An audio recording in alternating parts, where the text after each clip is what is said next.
Hi guys, Bong Alcaide here. Sa video na to, we'll try to review the Acqua di Gio Profumo. Thank you nga pala ulit kay Romel, pinahiram tayo na ito. Okay, let's try to review.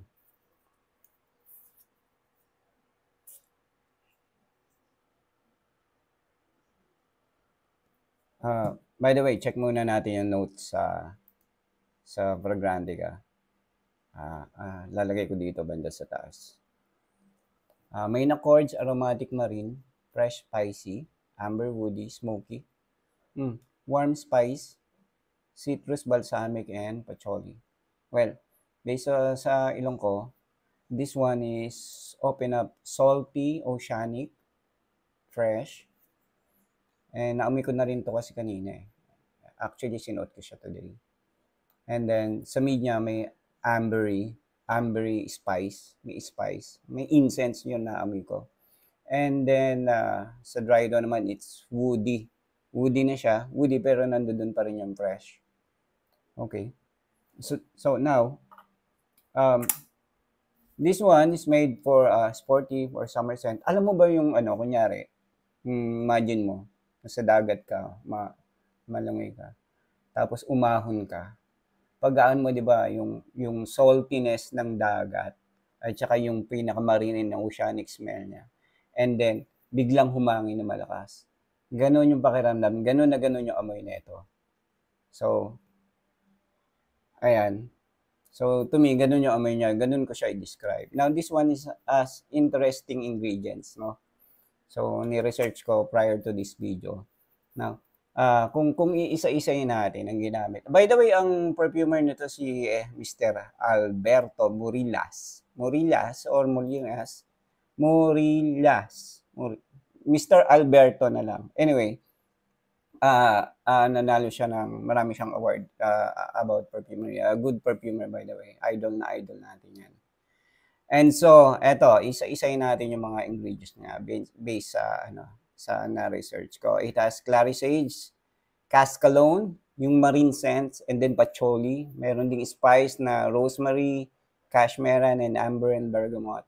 And then geranium incense, yun yung naamoy ko siguro.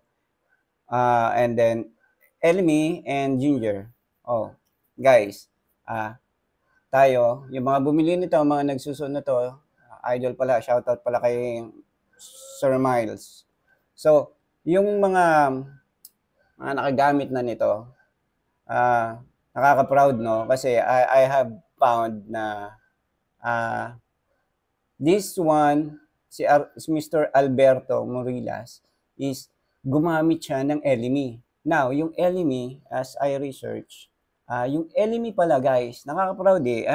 I just recently found out na yun nga, yung elemi sa Pilipinas lang pala nakukuha.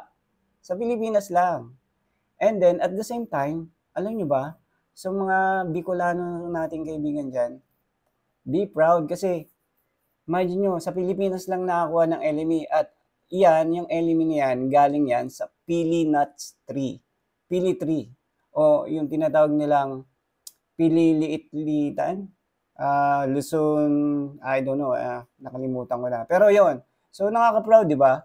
Yung elemi na ginamit niya na para maging woody and sensey and may pagka-zesty, ginamit ni Mr. Alberto dito.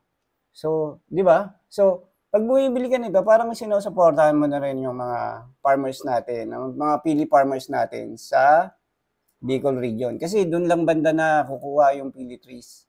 Doon lang tumutubo. I mean, dito lang sa atin, small region in the Philippines. So, nakaka-proud, di ba? So, thank you kay Mr. Alberto for using the elemi. And thank you rin sa mga farmers natin. So, yun, side. So, ito, gagamitin ko ba to on the daily? Yes, kung mainit.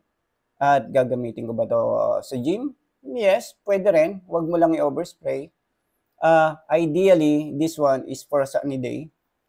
Yung sporty ganon.